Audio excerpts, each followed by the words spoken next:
Hai, perkenalkan nama saya Asti Wemrita Niung, salah satu anggota calon guru penggerak angkatan 7.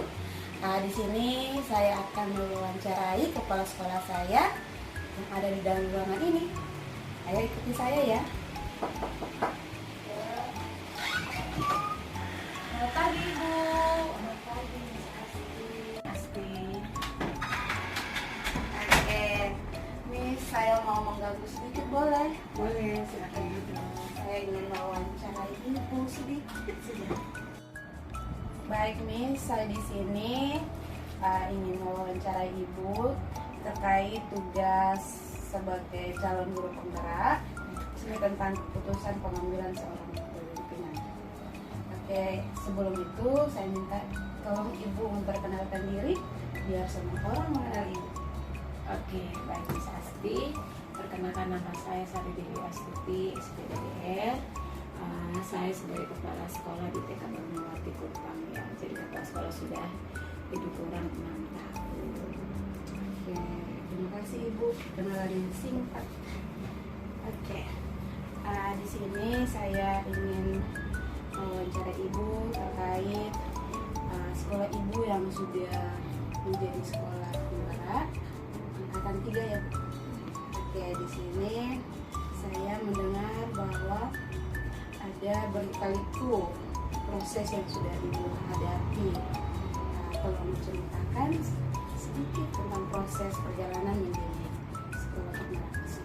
Ya, sebenarnya ada beberapa hal ya.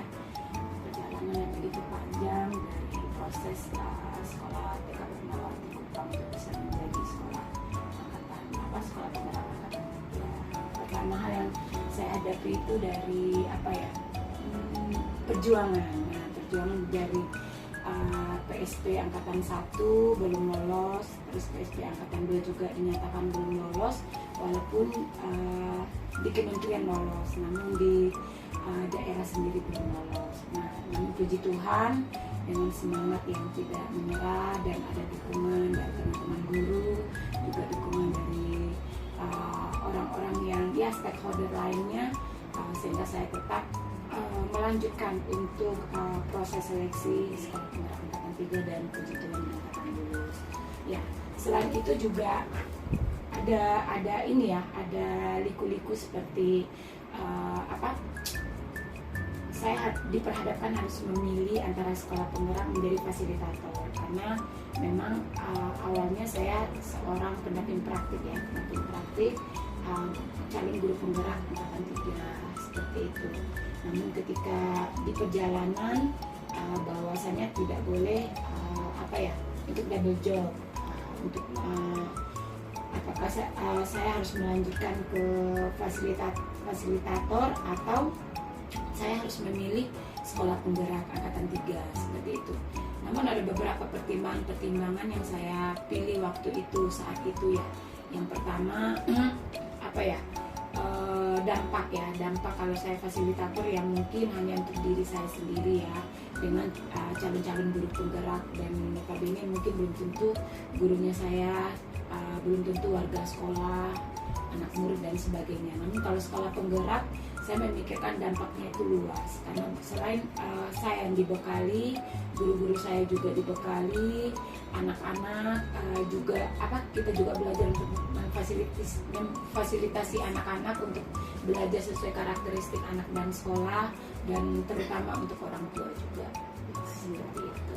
Berarti keputusan yang diambil itu sangat berat ya Bu? Sangat berat. Etikanya untuk memilih antara sekolah penggerak atau sebagai fasilitator.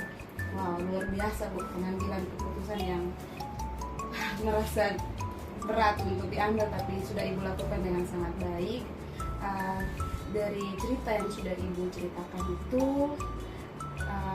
berarti perlawanan antara nilai-nilai kebajikan antara individu melawan kelompok. Individu yaitu diri Ibu memilih antara fasilitator dan kelompok yaitu sekolah penggerak ya. Luar biasa cerita yang Ibu ceritakan. Di sini langkah-langkah prosedur yang Ibu sudah lakukan itu sudah sangat luar biasa.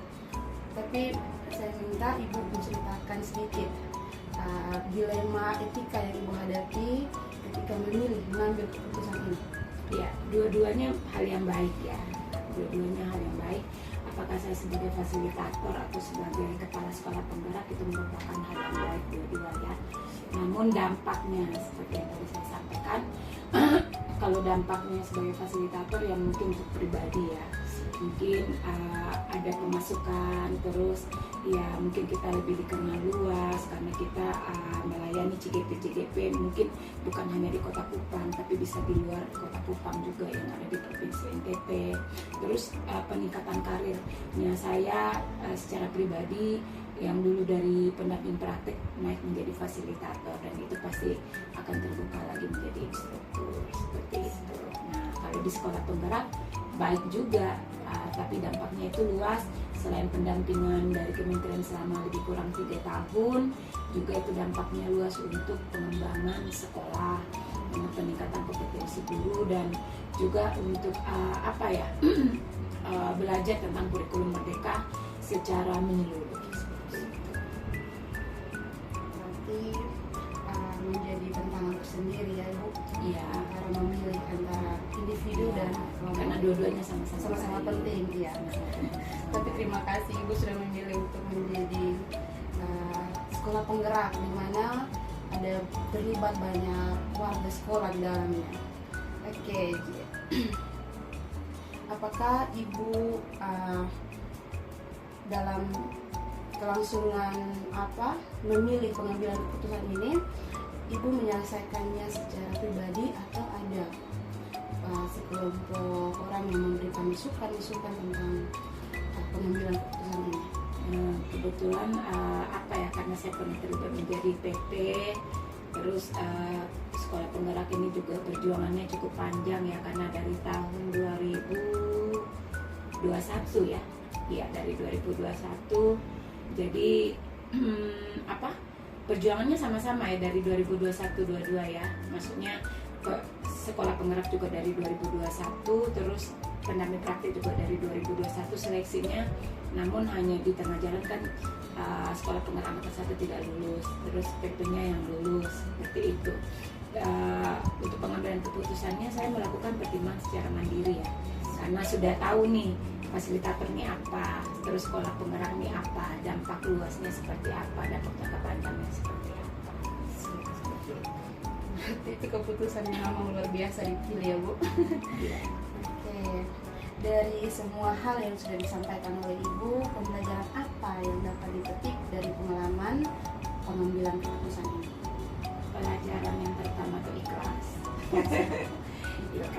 ikhlas dan arti tawaran yang diberikan itu kalau fasil ya tidak terlepas ya itu pemasukan. Individual ya, tapi kalau sekolah penggerak itu kan berbicara tentang kelembagaan seperti itu ya. Jadi ya yang pertama itu ikhlas, tulus, dan ikhlas, tulus, sabar, dan tahu punya goal yang mau dituju itu seperti itu. Mempunyai sebuah goal untuk visi untuk ke depan ya, untuk sekolah ini ya. Oke, terima kasih Ibu untuk hal baik yang sudah diceritakan kepada saya. Semoga dalam apa yang sudah disampaikan membuat Ibu merasa lega. Saya juga merasa mendapat pengalaman baru ya Bu. Oke, terima kasih untuk waktu dan kesempatan yang Ibu sudah sampaikan kepada saya. Kiranya sekolah Ibu diberkati dan Ibu sendiri diberkati oleh Tuhan. Terima kasih, sampai jumpa. Terima kasih.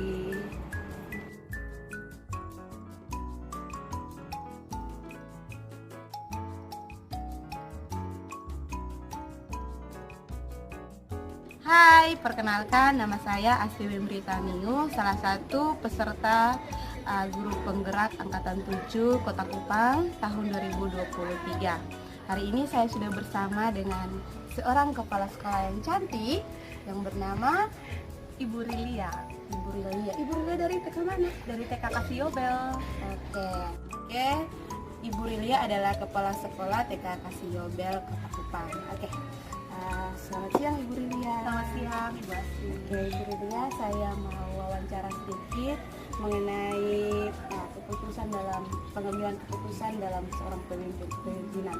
Di sini saya melihat beberapa kali ke sekolahnya Ibu ada guru yang tidak ada dalam kelas. Apakah itu ada masalah atau bagaimana? Boleh diceritakan sedikit kepada saya. Ya, memang dalam dalam satu lembaga ada saja tantangan dan juga masalah yang kami juga hadapi.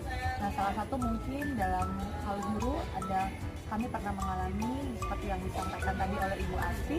Kami juga pernah mengalami ketika guru tidak mengikuti peraturan yang diberikan dengan baik gitu ya. Jadi tidak datang ketika saatnya mereka harusnya mengajar, hari mengajar, ataupun datang dengan terlambat. Jadi itu yang membuat mungkin waktu datang tidak ada guru tersebut atau sedang digantikan oleh guru yang lain.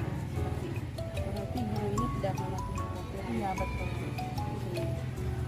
Pada saat guru melakukan hal tersebut, apakah tindakan dari Ibu sebagai kepala sekolah? Nah, yang pertama tentu bertanya kenapa, karena kan setiap guru pasti punya alasan ketika mereka melakukan sesuatu. Nah, ketika ada kesalahan atau apa yang disampaikan itu ternyata salah, ya kita teguran 1 kali dan 2 kali. Nah, tapi ketika sudah kita lihat ini tidak ada perubahan ketika ditegur, tentu ada tindakan tegas yang saya sebagai kepala sekolah harus lakukan atau ambil. Jadi tindakan dari kepala sekolah sendiri mengambil keputusannya itu ya guru itu memang harus kami keluarkan. Kita minta untuk mengundurkan diri ya istilahnya ya, karena pasti akan sulit kalau kita keluarkan kan seperti pecat begitu ya. Nah, kira-kira seperti itu. Berarti di sini antara peraturan dan juga rasa kasihan kepada guru tersebut memiliki suatu beban berat buat kita ya sebagai seorang pemimpin. Tapi ya karena mengikuti peraturan dari sekolah, maka pengambilan keputusannya harus diambil ya. Betul. Oke.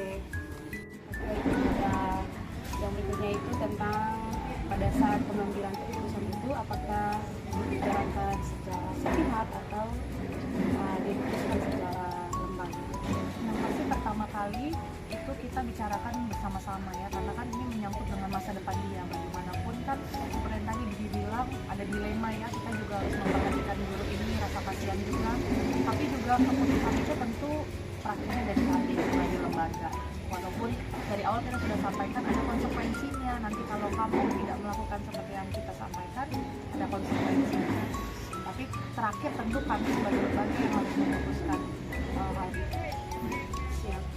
Jadi betul-betul pengambilan keputusan yang sangat berat. Betul sekali.